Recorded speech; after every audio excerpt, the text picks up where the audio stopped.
Prologue. Ali.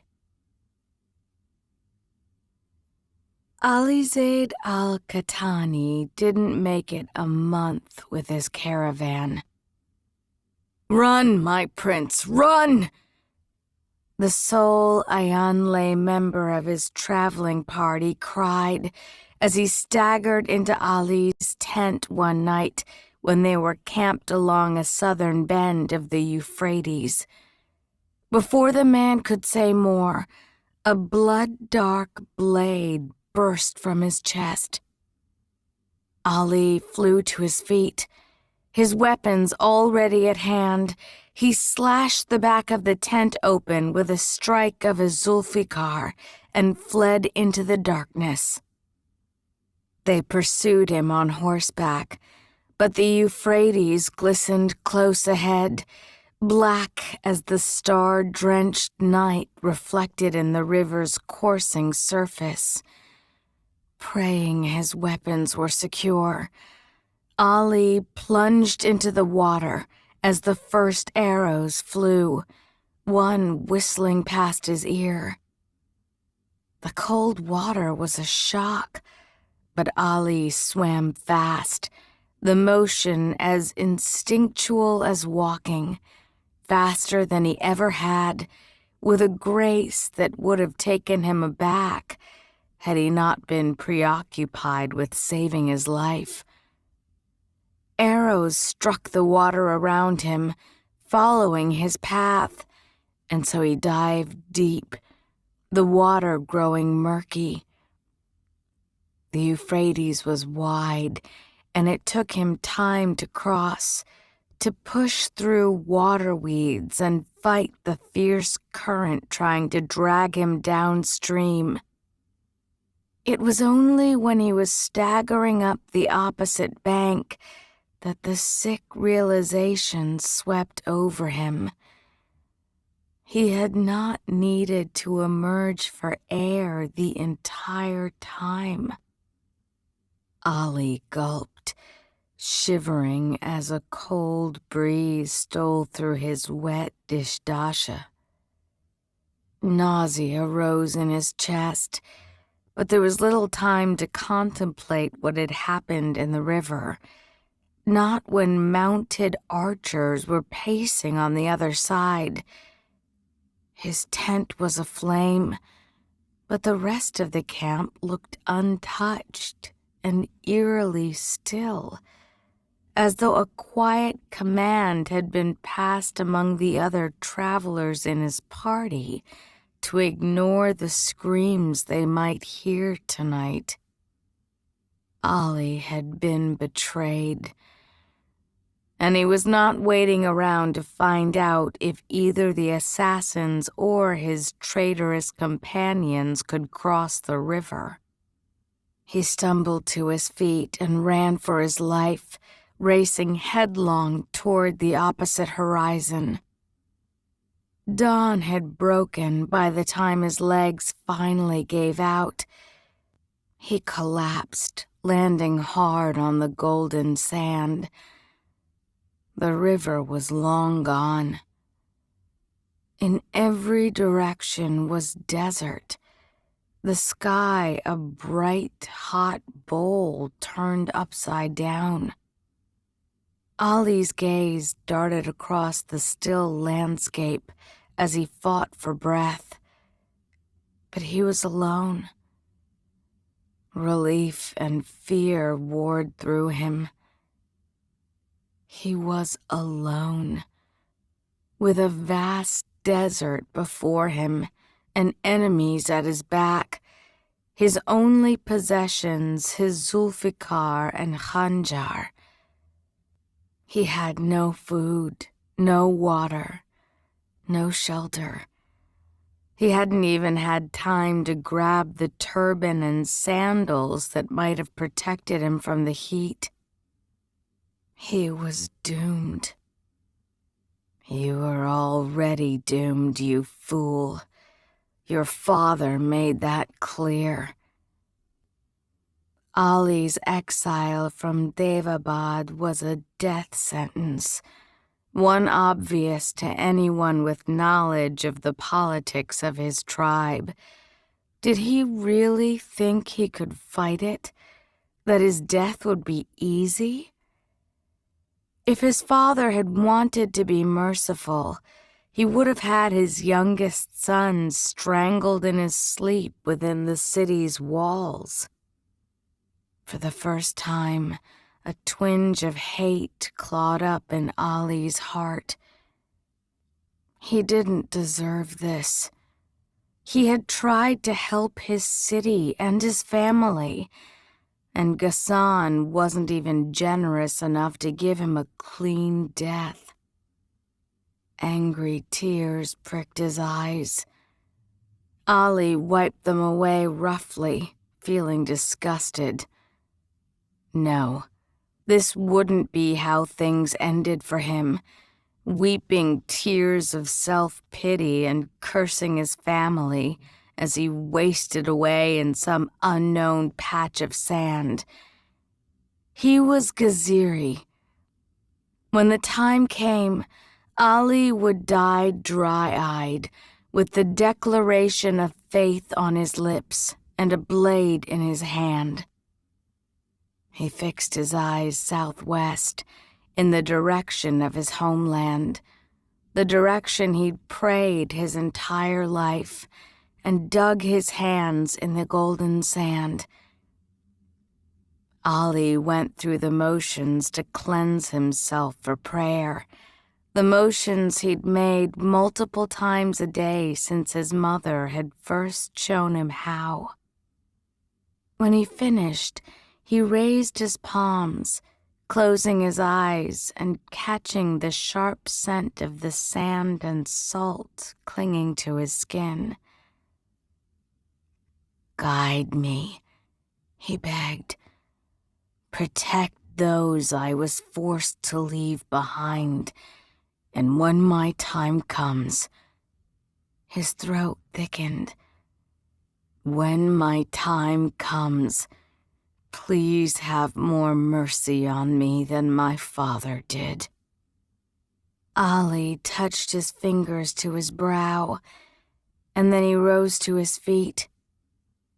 Having nothing but the sun to guide him through the unbroken expanse of sand, Ali followed its relentless path across the sky, ignoring and then growing accustomed to its merciless heat upon his shoulders. The hot sand scorched his bare feet, and then it didn't. He was a djinn, and though he couldn't drift and dance as smoke among the dunes the way his ancestors had done before Suleiman's blessing, the desert would not kill him. He walked each day until exhaustion overtook him, only stopping to pray and sleep. He let his mind, his despair at how completely he'd ruined his life, drift away under the white, bright sun. Hunger gnawed at him. Water was no problem. Ali had not thirsted since the Marid took him. He tried hard not to think about the implication of that, to ignore the newly restless part of his mind that delighted in the dampness. He refused to call it sweat, beating on his skin and dripping down his limbs. He could not say how long he'd been walking when the landscape finally changed. Rocky cliffs emerging from the sandy dunes like massive, grasping fingers. Ali scoured the craggy bluffs for any sign of food.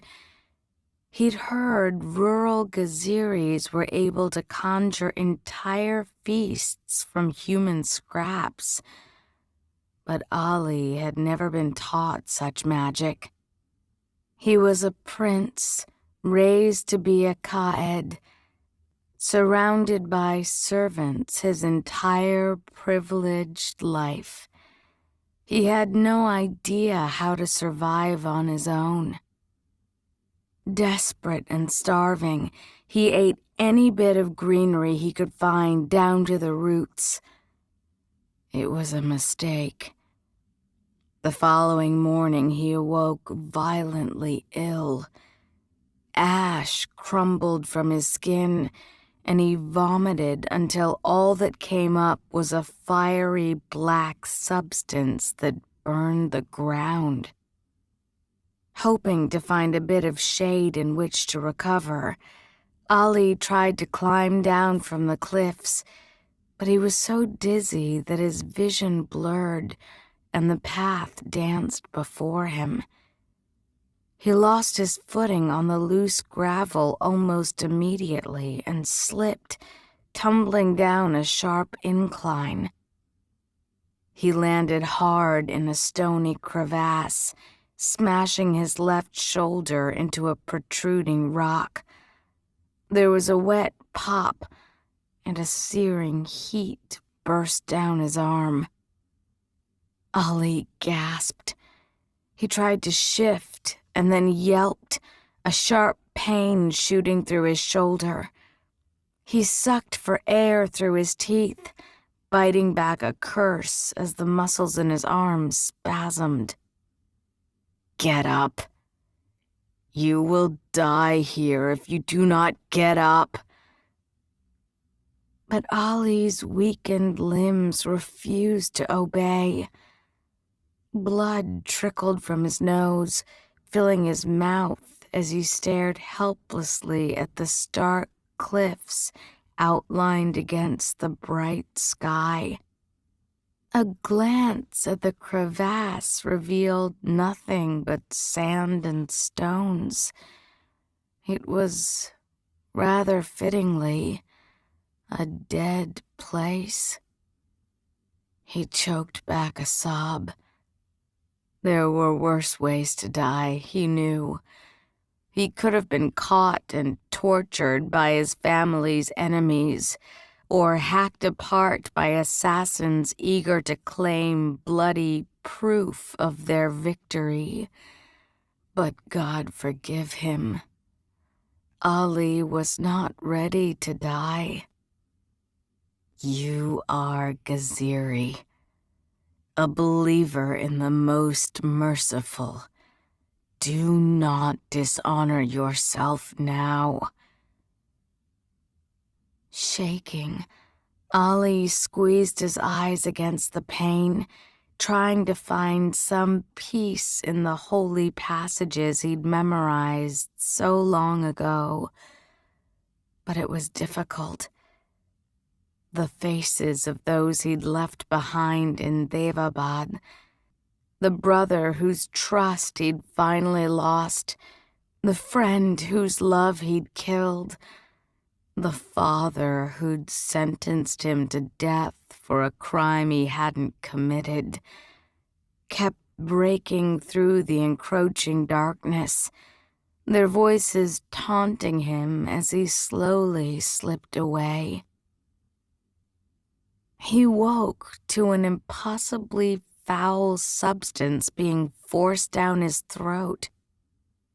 Ali's eyes shot open and he gagged, his mouth full of something crunchy and metallic and wrong. His vision swam, slowly focusing on the silhouette of a broad-shouldered man squatting beside him. The man's face came to him in patches, a nose that had been broken more than once, a matted black beard, hooded gray eyes. Gaziri eyes. The man laid a heavy hand on Ali's brow and spooned another thick helping of the disgusting gruel into his mouth. "Eat up, little prince." Ali choked. What is that?" His voice was barely a whisper in his parched throat. The other djinn beamed. Oryx blood and ground locusts. Ollie's stomach immediately rebelled. He turned his head to throw up, but the man clamped his hand over Ollie's mouth and massaged his throat, forcing the revolting mixture back down. I do not be doing that. What kind of man turns down food that his host has so thoughtfully prepared? Daevabadis, a second voice spoke up, and Ollie glanced down at his feet, catching sight of a woman with thick black braids and a face that might have been carved from stone. No manners. She held up Ali's Zulfikar and Khanjar. Lovely blades. The man held up a gnarled black root. Did you eat something like this? When Ali nodded, he snorted. Fool. You're lucky not to be a pile of ash right now. He shoved another spoonful of the bloody gristle at Ali. Eat. You'll need your strength for the journey home. Ali pushed it weakly away, still dazed and now thoroughly confused. A breeze swept through the crevasse, drying the dampness that clung to his skin, and he shivered. Home, he repeated. Bernabat, the man said, as if it was the most obvious thing in the world. Home. It is but a week's travel west. Ollie tried to shake his head, but his neck and shoulders had gone stiff. I can't, he rasped out. I'm going south. South was the only direction he could think to go. The Khatani family originally hailed from the forbidding mountain chain along Am-Gezira's humid southern coast, and it was the only place he could think to find allies. South? The man laughed. You are mostly dead, and you think to cross Am-Gezira? He thrust another spoonful into Ali's mouth. There are assassins looking for you in every shadow of this land. Word is, the fire worshippers will make rich the man who kills Ali Zaid al-Khatani. Which is what we should be doing, Lubaid. The other raider cut in. She nodded rudely at the gruel. Not wasting our provisions on a southern brat. Ollie swallowed back the vile concoction with difficulty, narrowing his eyes at her. You'd kill a fellow Gaziri for foreign coins? I'd kill a Khatani for free. Ollie started at the hostility in her voice. The man, Lubaid, sighed and shot her an annoyed look before turning back to Ollie. You'll forgive Akisa here, Prince, but it's not a good time to be visiting our land. He put down the clay cup. We haven't seen a drop of rain in years. Our spring is drying up. We're running out of food. Our babies and old folk are dying. So we send messages to Daevabad pleading for help. And do you know what our king says? Our fellow Gaziri king? Nothing. Akisa spat at the ground. Your father doesn't even respond. So do not speak of tribal ties to me, Al-Qatani. Ali was too tired to be frightened by the hatred in her face. He eyed the Zulfikar in her hands again. He kept his blade sharp. At least this ordeal would finally end quickly, should they choose to execute him with it. He choked back another wave of bile. The oryx blood thick in his throat. Well, he started weakly. In that case, I agree. You needn't waste that on me. He nodded at Lubaid's gruel. There was a long moment of silence. Then Lubaid burst into laughter, the sound ringing out across the crevasse. He was still laughing when he grabbed Ali's injured arm without warning and pulled it firmly straight. Ali cried out, black spots blossoming across his vision. But as his shoulders slid back into place, the searing pain immediately lessened. His fingers tingled, sensation returning to his numb hand in excruciating waves. Lubaid grinned.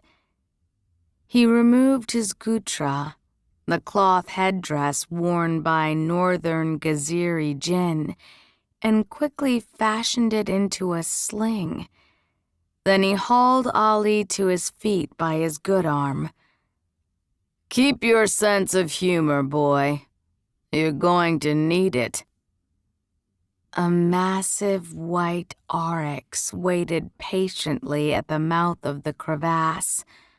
A line of dried blood crossed one flank.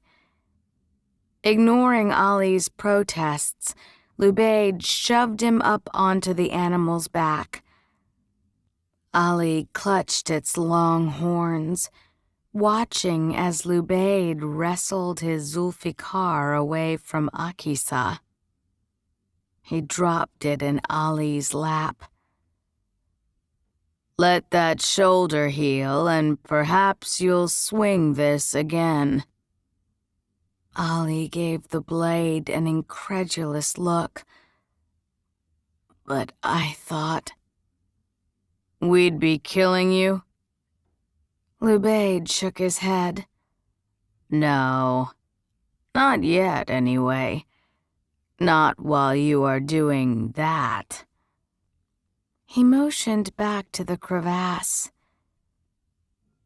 Ali followed his gaze. His mouth fell open. It wasn't sweat that had soaked his robe. A miniature oasis had sprung up around him while he lay dying. A spring gurgled through the rocks where his head had been, trickling down a path shrouded with new moss. A second spring bubbled up through the sand, filling the depression his body had left. Bright green shoots covered a bloody patch of gravel, their unfurling leaves wet with dew. Ali took a sharp breath, scenting the fresh moisture on the desert air. The potential. I have no idea how you did that, Ali Zaid al-Qatani, Lubaid said. But if you can draw water into a barren patch of sand in Am Gazira, well, he winked. I'd say you're worth far more than a few foreign coins. Nahri. It was very quiet inside Emir Muntadir al-Qahtani's apartment. Banu Nahri-i-Nahid paced the room, her bare toes sinking into the sumptuous carpet. Upon a mirrored table, a bottle of wine rested beside a jade cup carved in the shape of a shedu. The wine had been brought in by the calm-eyed servants who'd helped Nahri out of her heavy wedding clothes. Perhaps they'd noticed the Banu Nahida's trembling and thought it would help. She stared at the bottle now. It looked delicate. It would be easy to break it. Easier still to conceal a glass shard under the pillows of the large bed she was trying not to look at, and end this evening in a far more permanent way. And then you will die.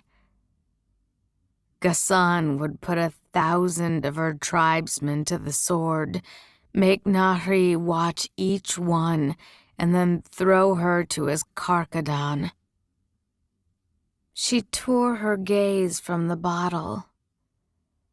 A breeze came from the open windows, and she shivered. She'd been dressed in a delicate blue silk shift and soft hooded robe, neither of which did much to ward off the chill.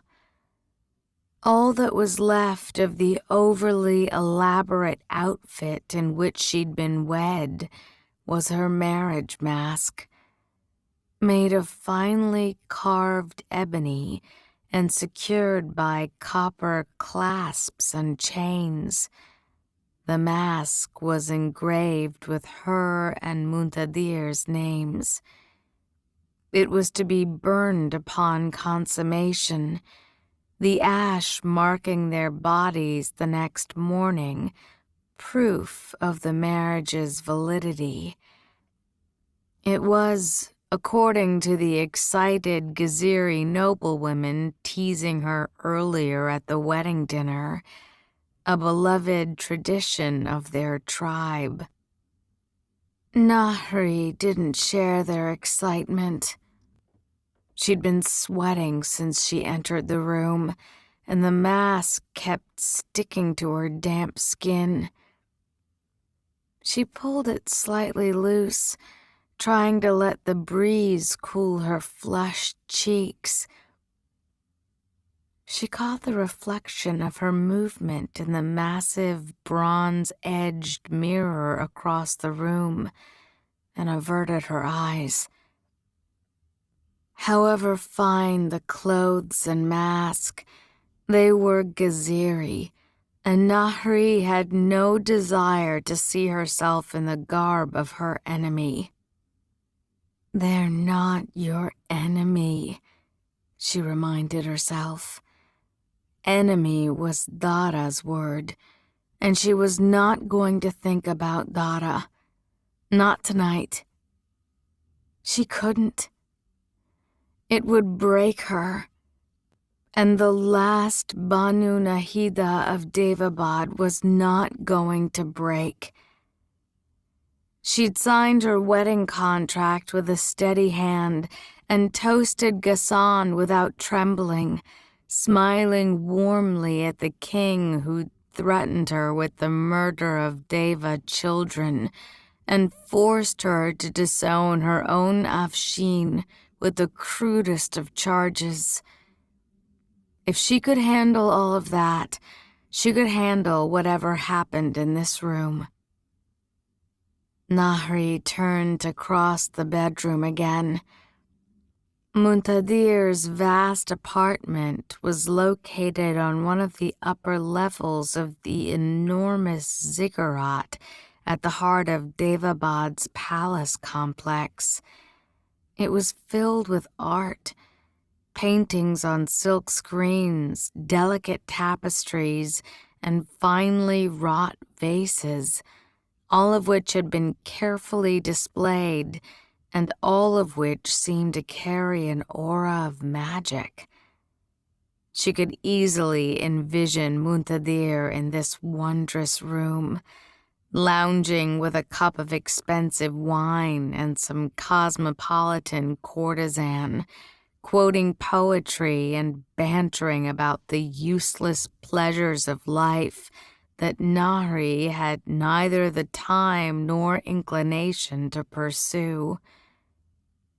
There was not a book in sight, not in this room nor in the rest of the apartment she'd been guided through. She stopped to stare at the closest painting, a miniature of two dancers conjuring flame-like flowers that sparked and flashed like hearts of ruby as they twirled. I have nothing in common with this man. Nahri couldn't imagine the splendor in which Muntadir had been raised, couldn't imagine being surrounded by the accumulated knowledge of millennia and not bothering to learn how to read. The only thing she shared with her new husband was one awful night upon a burning ship. The bedroom door opened. Nahri instinctively stepped back from the painting, pulling her hood low. There was a soft crash from outside, followed by a curse, and then Muntadir entered. He wasn't alone. Indeed, she suspected he might not have made it alone, for he was leaning heavily on a steward, and she could practically smell the wine on his breath from across the room. A pair of female servants followed, and Nahri swallowed as they helped him out of his robe, unwinding his turban with a number of what sounded like teasing jests in Gizaria before leading him to the bed. He sat heavily on the edge, looking drunk and somewhat stunned to find himself there. Heaped with cloud-like linens, the bed was big enough to fit a family of 10, and given the rumors she'd heard whispered about her husband, she suspected he'd filled it on many an occasion. Frankincense smoldered in a corner burner beside a chalice of sweetened milk mixed with apple leaves, a traditional Deva drink brewed for new brides hoping to conceive. That, at least, would not be happening. Nisreen had assured her. One did not assist Nahid healers for 2 centuries without learning a number of nearly foolproof methods to prevent pregnancy. Even so, Nahri's heart beat faster as the servants left, closing the door softly behind them. Tension filled the air, thick and heavy and at awkward odds with the sounds of celebration in the garden below. Muntadir finally glanced up, meeting her eyes. Candlelight played on his face. He might not have had Dara's literally magical beauty, but he was a strikingly handsome man, a charismatic man she'd heard, one who laughed easily and smiled often, at least with people who weren't her. His thick black hair was cut short, his beard stylishly trimmed. He'd worn his royal regalia for the wedding, the gold-trimmed ebony robe and patterned blue, purple, and gold silk turban that were the hallmarks of the ruling Al-Qahtani family. But he was dressed now in a crisp white dishdasha edged with tiny pearls. The only thing detracting from his careful appearance was a thin scar dividing his left eyebrow, a remnant from Dara's scourge. They stared at each other for a long moment, neither one moving. She saw that beneath the edge of drunken exhaustion, he too looked nervous. Finally, he spoke. "You're not going to give me plague sores, are you?" Nahari narrowed her eyes. "Excuse me?" "Plague sores." Muntadir swallowed, kneading the embroidered covering on the bed. "That's what your mother used to do to men who looked at her too long." Nahari hated that the word stung.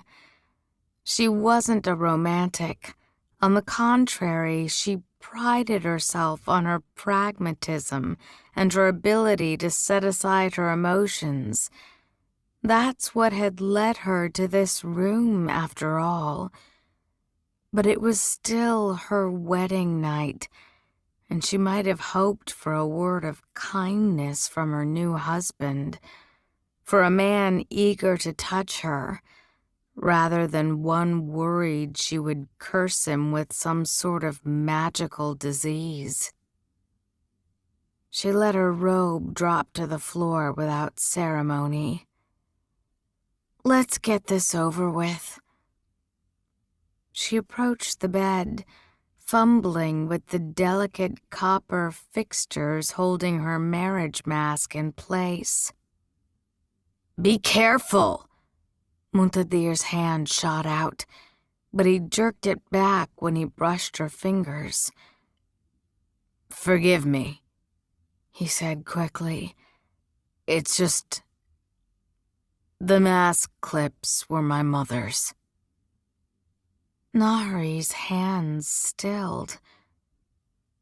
No one in the palace ever spoke of Muntadir's mother, Ghassan's long-dead first wife. "They were?" He nodded, taking the marriage mask from her hands and deftly unhooking the clips.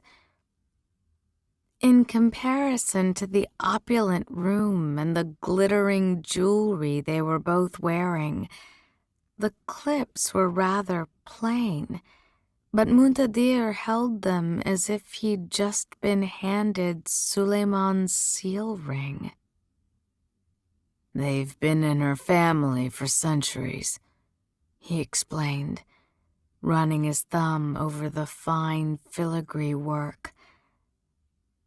"She always made me promise to have my own wife and daughter wear them." His lips quirked into a sad smile. "She said they brought good fortune and the best of sons." Nahari hesitated and then decided to press forward. Long-lost mothers might be the only topic they had in common. "How old were you?" "Young." Muntadir cut in, his voice a little raw, as if the question caused him pain. "She'd been bitten by a nas out in Gezira when she was a child, and the poison stayed with her. She'd have the occasional reaction, but Manaiza could always treat it. His expression darkened. Until one summer, Manaiza decided dawdling in Zariaspa was more important than saving her queen. Nahri tensed at the bitterness lingering in his words. So much for a connection between them. "I see," she said stiffly. Muntadir seemed to notice. A flush came to his cheeks. "I'm sorry. I shouldn't have said that to you." "It's fine," Nahri replied, though in truth she was regretting this marriage more with each passing moment. "You've never hid how you feel about my family. What was it you called me to your father? The lying Nahid whore?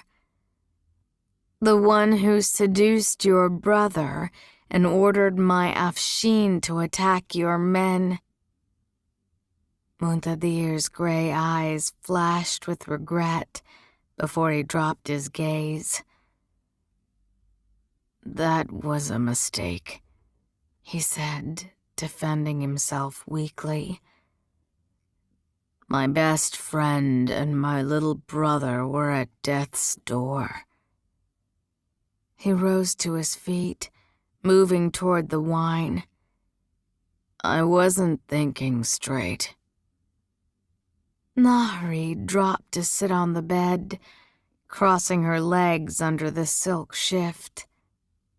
It was a pretty thing, the fabric so thin it was nearly sheer, chased through with impossibly fine gold embroidery and adorned with delicate ivory beads. At another time, with another person, she might have delighted in the teasing way it brushed her bare skin. She was decidedly not feeling that way now. She glared at Muntadir, incredulous that he believed such an excuse sufficient justification for his actions. He choked on his wine.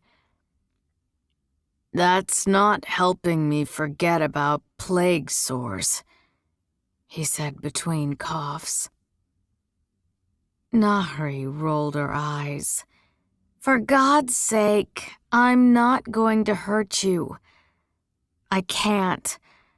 Your father would murder 100 devas if I so much as put a scratch on you." She rubbed her head and then held out a hand for the wine. Maybe a drink would make this more bearable. "Pass that over." He poured her a cup, and Nahri drank it down, her lips puckering at the sour taste. "That's awful." Muntadir looked wounded. "That's an antique ice wine from Zariaspa. It's priceless, one of the rarest vintages in the world." "It tastes like grape juice that's been passed through a rotting fish." "A rotting fish," he repeated faintly. He rubbed his forehead. "Well, what do you like to drink then, if not wine?" Nahri paused, but then answered honestly, seeing little harm in it. "Karkade. It's a tea made from hibiscus flowers." The lump grew in her throat. "It reminds me of home." "Calicut?" She frowned. What? Isn't that where you're from? No, she replied. I'm from Cairo. Oh. He looked a bit nonplussed. Are they close? Not at all. Nahri tried not to cringe. He was supposed to be her husband, and he didn't even know where she was from. The land whose essence still flowed in her blood and beat in her heart. Cairo, the city she missed so fiercely it took her breath away at times. I don't want this. The realization, swift and urgent, swept through her. Nahri had learned the hard way not to trust a soul in Daevabad. How could she share a bed with this self-centered man who knew nothing of her? Muntadir was watching her. His gray eyes softened. You look like you're about to be sick. She did flinch now. Maybe he wasn't completely blind. I'm fine, she lied. You don't look fine, he countered, reaching for her shoulder. You're trembling. His fingers brushed her skin, and Nahri tensed, fighting the urge to jerk away. Muntadir dropped his hand as though he'd been burned. Are you afraid of me? He asked, sounding shocked. No. Nahri's cheeks burned with embarrassment, even as she bristled. It's just... I haven't done this before. What? Slept with someone you hate?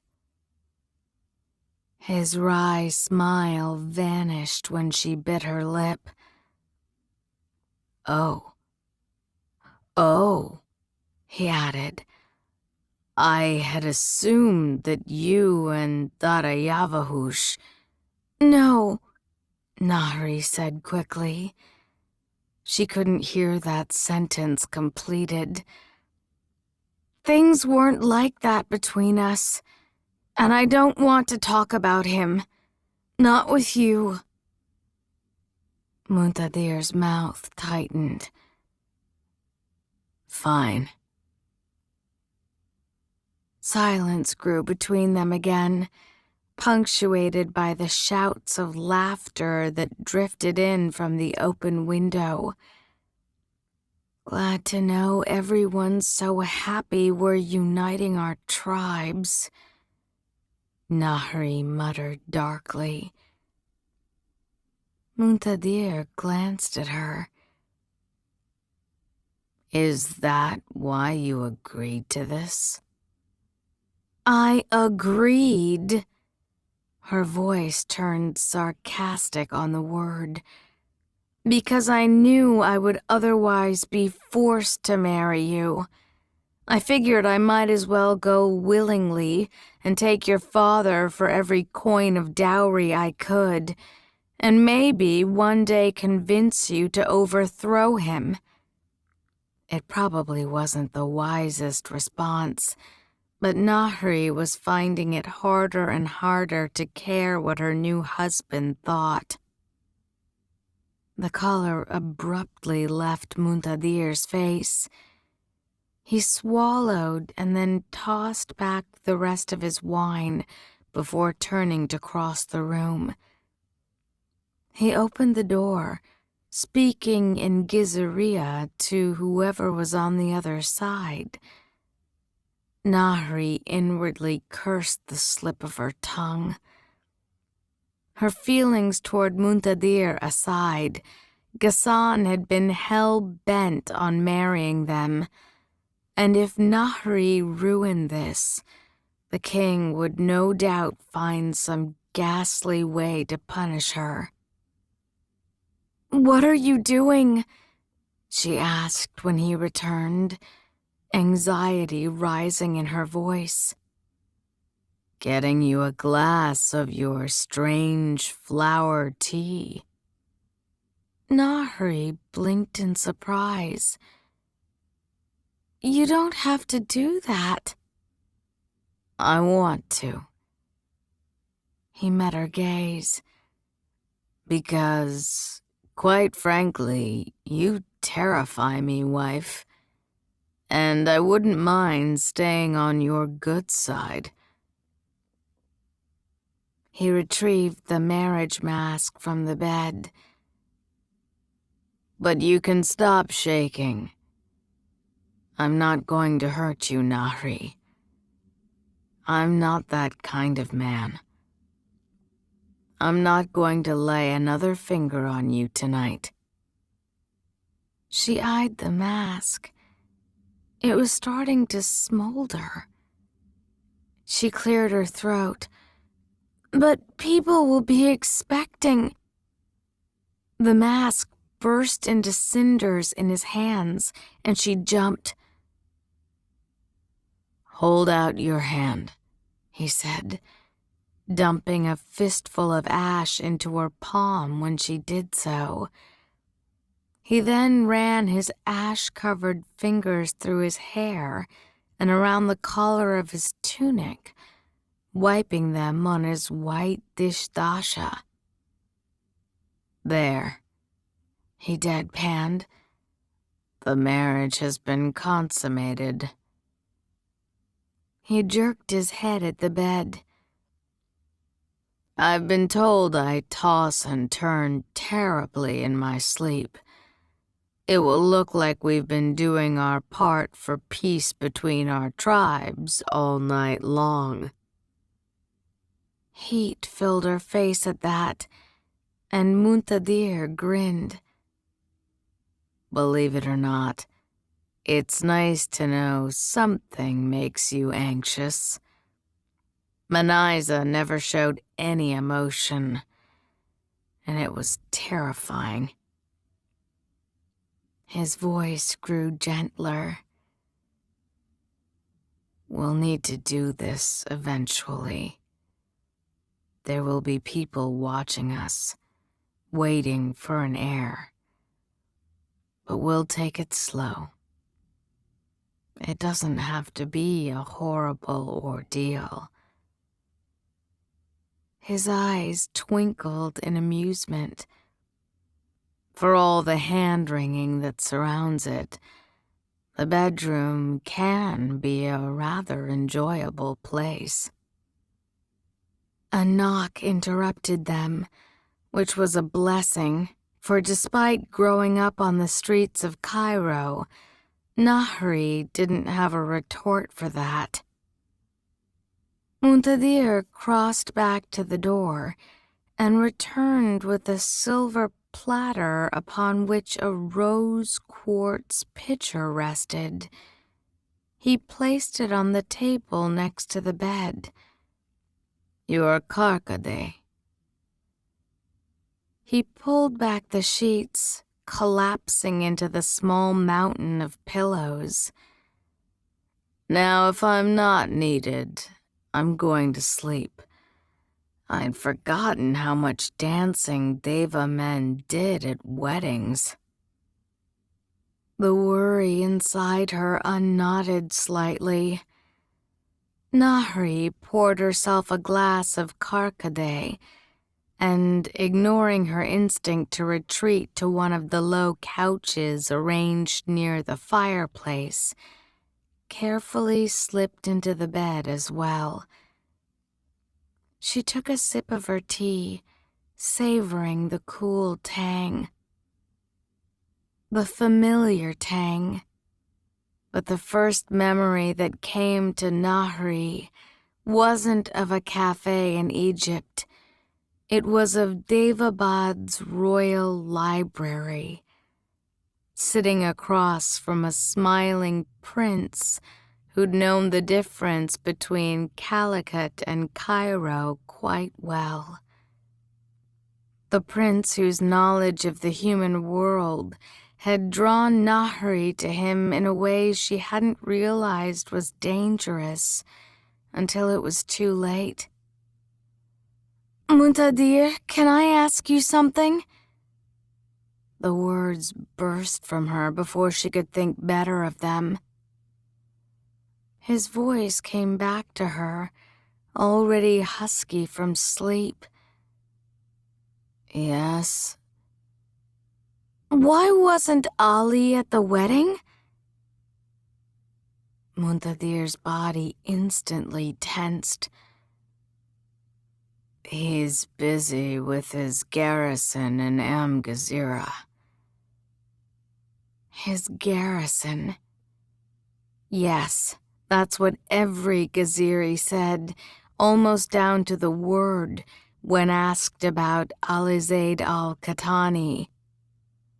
But secrets were difficult to keep in Daevabad's royal harem, which is why Nahri had heard rumors that Zainab, Ali and Muntadir's sister, had cried herself to sleep every night for weeks after her little brother was sent away.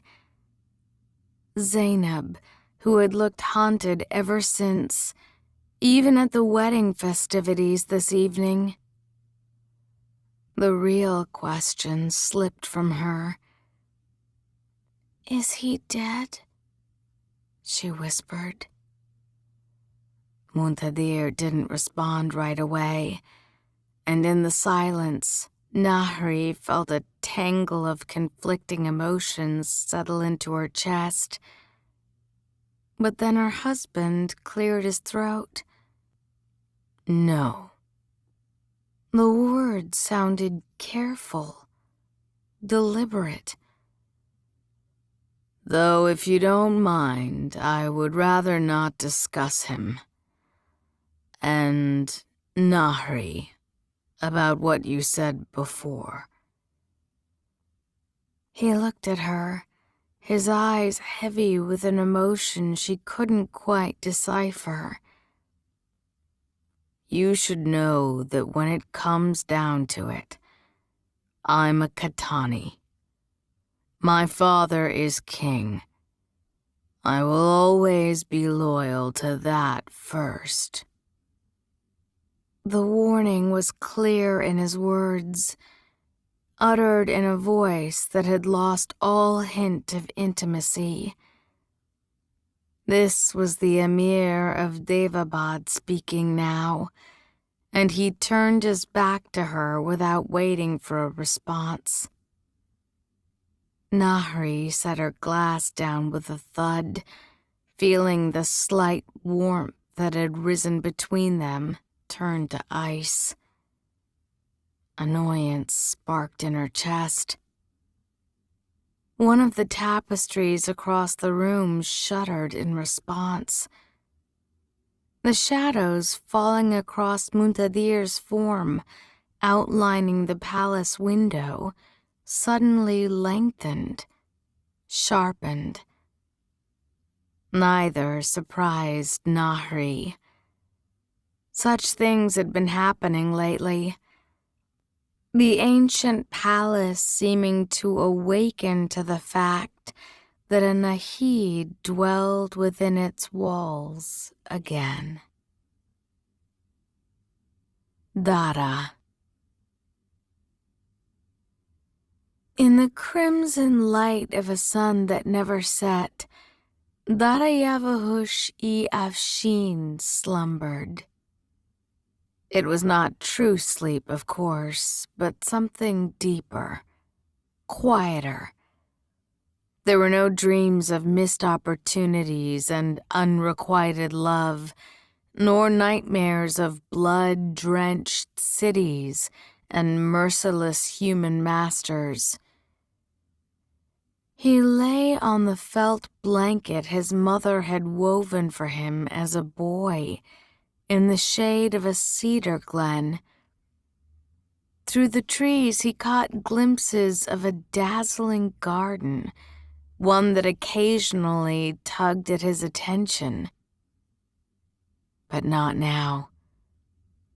Dara did not entirely know where he was, nor did it seem to matter. The air smelled of his home, of meals with his family and the sacred smoke of fire altars. His eyes fluttered open briefly now and then before the sounds of birdsong and a distant lute lulled him back toward sleep.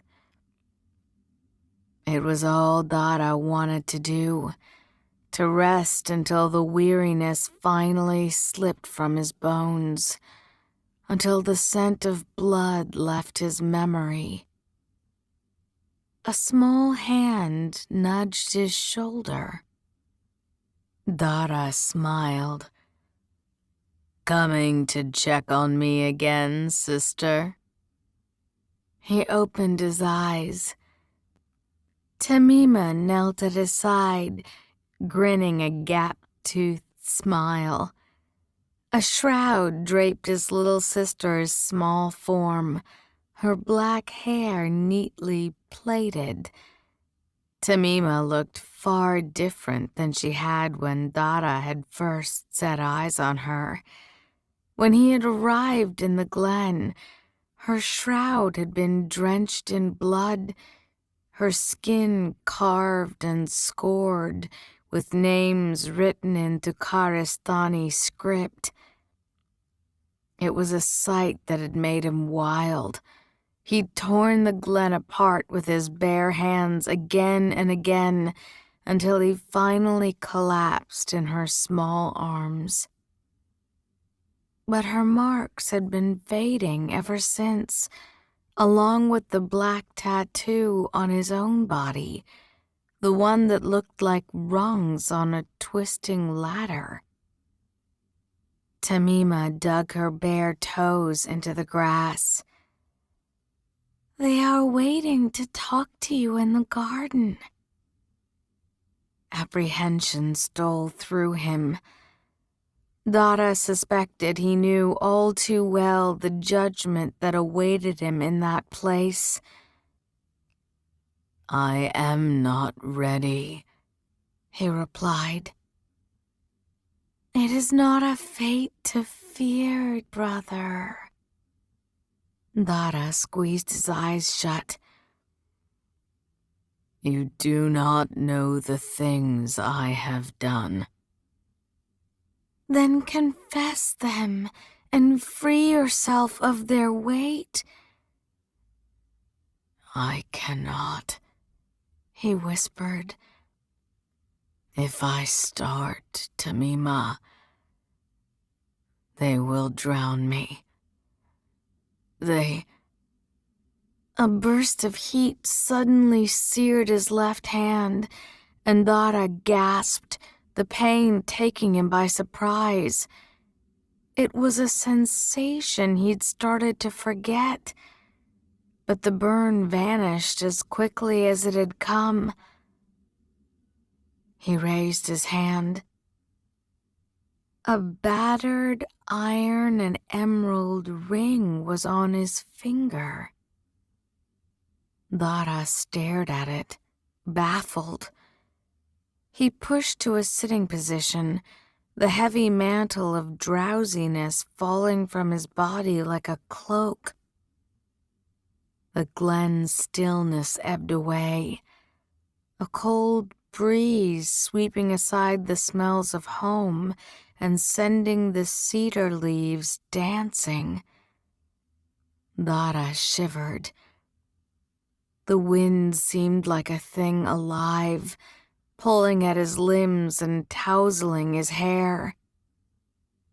He was on his feet before he realized it. Tamima grabbed his hand. "No, Daru," she pleaded. "Don't go. Not again. You're finally so close." Startled, he glanced at his sister. What? As if in response, the shadows in the cedar grove deepened, emerald and black writhing and twisting together. Whatever magic this was, it was intoxicating, tugging hard at his soul, the ring pulsing against his finger like a beating heart. It was suddenly obvious. Of course Dara would go. It was his duty, and he was a good Afshin. He obeyed. He pulled free of his sister's hand. I will come back, he said. I promise. Tamima was weeping. You always say that. But his sister's sobs grew distant as Dada walked deeper into the grove. The sound of birdsong vanished, replaced by a low, humming buzz that set his nerves on edge. The air seemed to close in around him, uncomfortably hot. The tug came again from his hand, the ring smoldering. And then he was seized. Stolen. An unseen force snatching him like a rook and dragging him into its maw. The cedar glen vanished, replaced by utter blackness. Nothingness. A blazing, tearing pain ripped through him, worse than any sensation he could imagine. 1,000 knives seeming to shred every fiber of his body as he was pulled, dragged through a substance thicker than mud, disassembled and reformed from pieces as sharp as broken glass. A presence thundered to life in his breast, pounding like a drum. Rushing liquid swirled through new veins, lubricating the growing muscles, and a smothering heaviness settled upon his chest. He choked, his mouth reforming to draw air into his lungs. His hearing returned, bringing with it screams. His screams. Memory slammed into him. A woman shouting his name, whispering his name. Black eyes and a sly smile. Her mouth on his as their bodies pressed together in a darkened cave. Those same eyes filled with shock, with betrayal, in a ruined infirmary. A drowned man covered in scales and tentacles looming over him, a rusting blade in his dripping hand. Dara's eyes shot open, but he saw only blackness. The pain was fading, but everything felt wrong. His body both too light and yet too real, pulsing in a way he hadn't experienced in decades. Centuries. He choked again, gasping as he tried to remember how to breathe. A hand clamped down on his shoulder, and a wave of warmth and calm surged into his body. The pain vanished, his heart slowing to a steady beat. Relief flooded through him.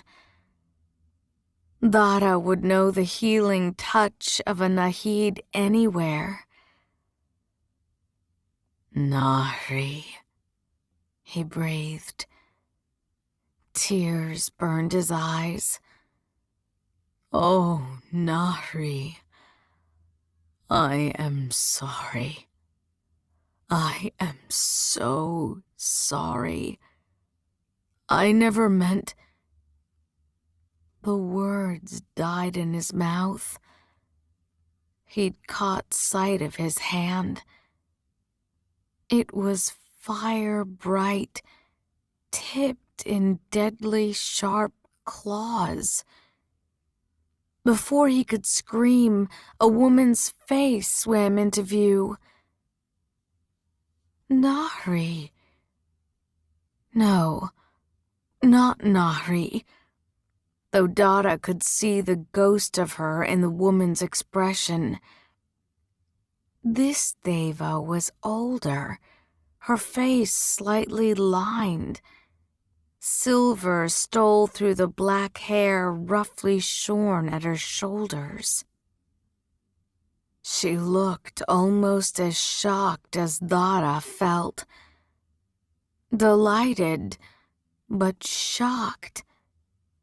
She reached up to stroke his cheek.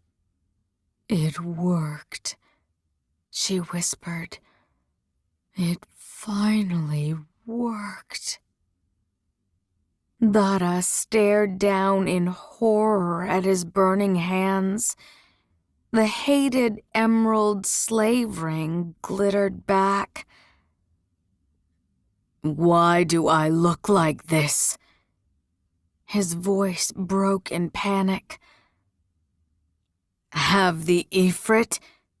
"No," the woman assured him quickly.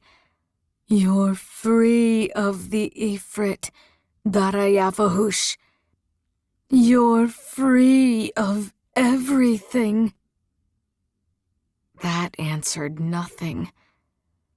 Dara gaped at the incomprehensible sight of his fiery skin, dread rising in his heart. In no world he knew did djinn and devas look as he did now, even when brought back from slavery. In a distant corner of his mind, Dara could still hear his sister begging him to return to the garden of his ancestors. Tamima. Grief rushed through him, and tears streamed down his cheeks, sizzling against his hot skin. He shuddered. The magic coursing through his blood felt raw, new and ragged and uncontrollable. He drew a sharp breath, and the walls of the tent they were in undulated wildly. The woman grabbed his hand. "Calm yourself, Afshin," she said. "You are safe. You are free." "What am I?" He glanced again at his claws, sick at the sight. "What have you done to me?" She blinked, looking taken aback by the despair in his voice. "I've made you a marvel, a miracle. The first Deva to be freed of Suleiman's curse in 3,000 years. Suleiman's curse. He stared at her in disbelief, the words echoing in his head. That wasn't possible. That was abominable. His people honored Suleiman. They obeyed his code. Dada had killed for that code. He shot to his feet. The ground shook beneath him, the tent walls flapping madly in a gust of hot wind. He staggered outside. "Afshin!" He gasped. He had been expecting the darkly lush mountains of his island city, but instead, Dara faced a desert, vast and empty. And then with horror, he recognized it. Recognized the line of salt cliffs and the single rocky tower that stood sentinel in the distance. The Dashti Lut. The desert in southern Devasthana, so hot and inhospitable that birds dropped dead from the sky while flying over it. At the height of the Deva rebellion, Dara had lured Zaidi al-Qahtani to the Dashti Lut. He'd caught and killed Zaidi's son in a battle that should have finally turned the war in the Deva's favor. But that was not how things had ended for Dara in the Dashti Lut. A cackling laugh brought him sharply to the present. Well, there is a wager I have lost. The voice behind him was smoothly clever, pulled from the worst of Dara's memories. The Nahid actually did it. Dara whirled around, blinking in the sudden brightness. 3 Ifrit were before him, waiting in the crumbling ruins of what might have once been a human palace, now lost to time and the elements. The same Ifrit who'd hunted him and Nahri across the Gozan River, a desperate encounter they'd barely survived. Their leader, Eshma, Dara remembered, dropped from a broken wall, sauntering forward with a grin. He even looks like us, he teased. I suspect that's a shock. It's a pity. The Ifrit who spoke next was a woman. I liked the look of him before. She gave him a sly smile, holding up a battered metal helmet. What do you think, Darayavahush? Want to see if it still fits? Dara's eyes locked on the helmet. It had gone bluish-green with rust, but he instantly recognized the ragged edge of the brass shedu wings that sprouted from its sides. Shedu feathers, passed down from father to son, had once lined the helmet's crest. Dara could still remember shivering the first time he had touched them.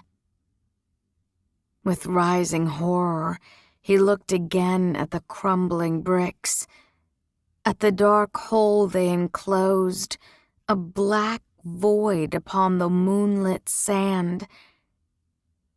It was the well down which he'd been callously thrown centuries ago to be drowned and remade, his soul enslaved by the Ifrit, now casually spinning his helmet on one finger.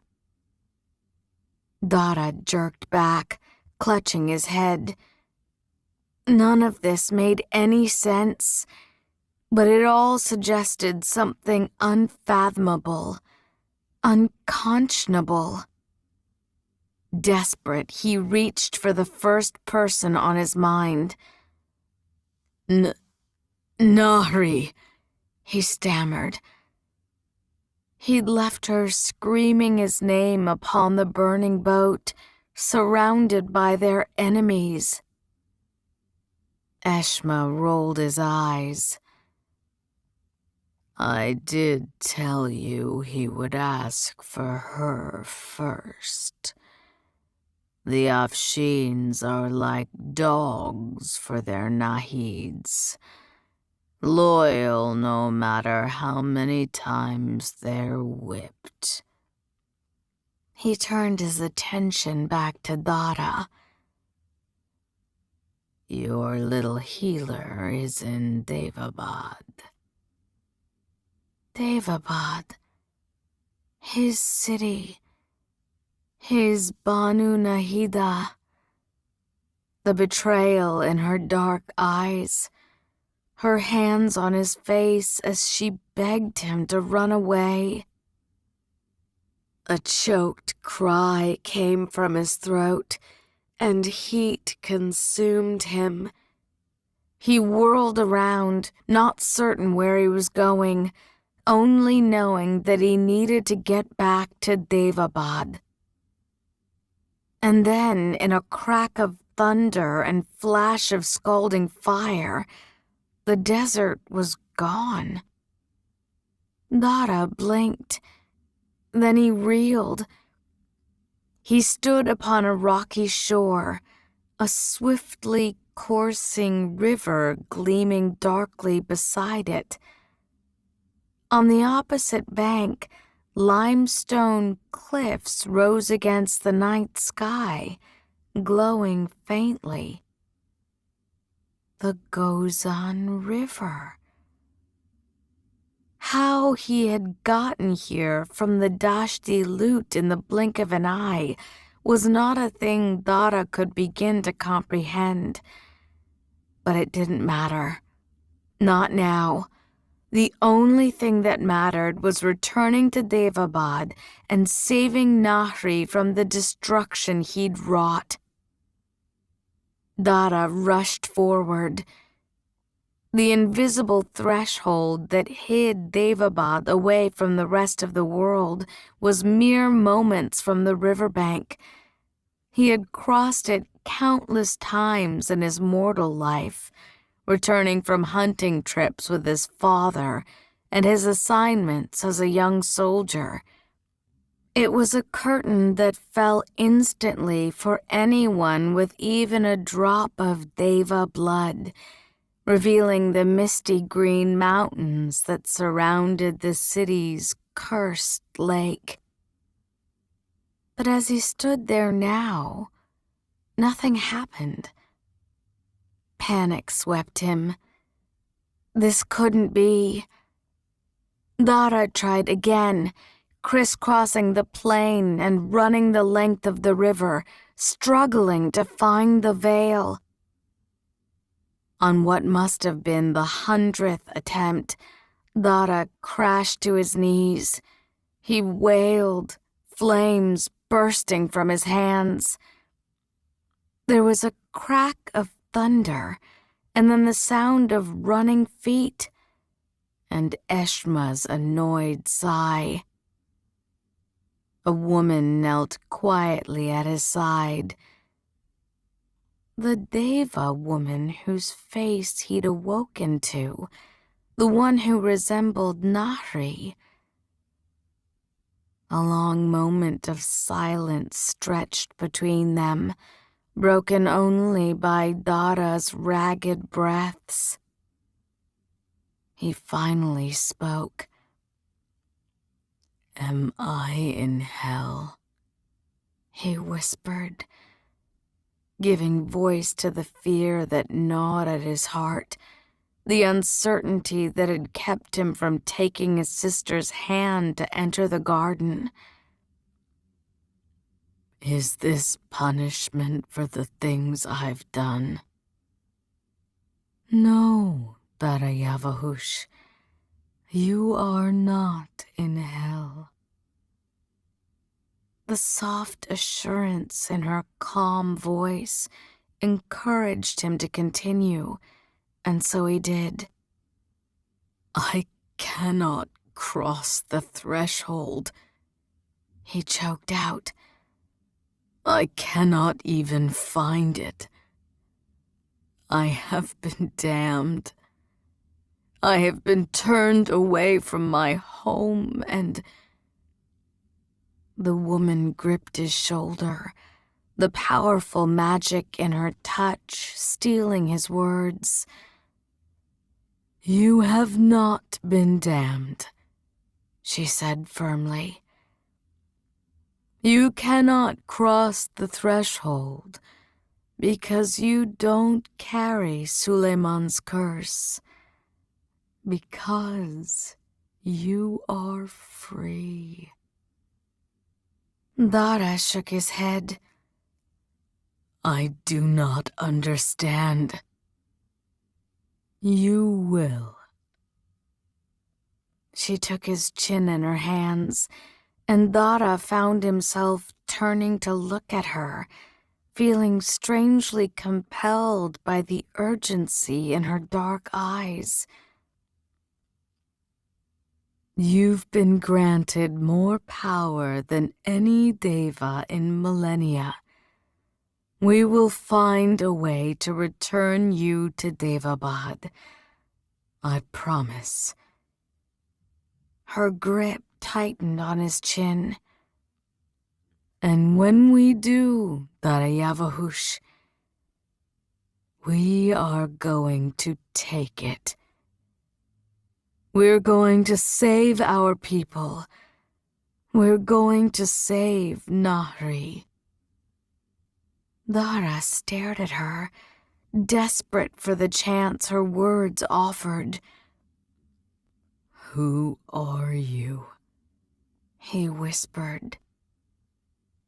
Her mouth curved in a smile familiar enough to break his heart. "My name is Banu Manaiza."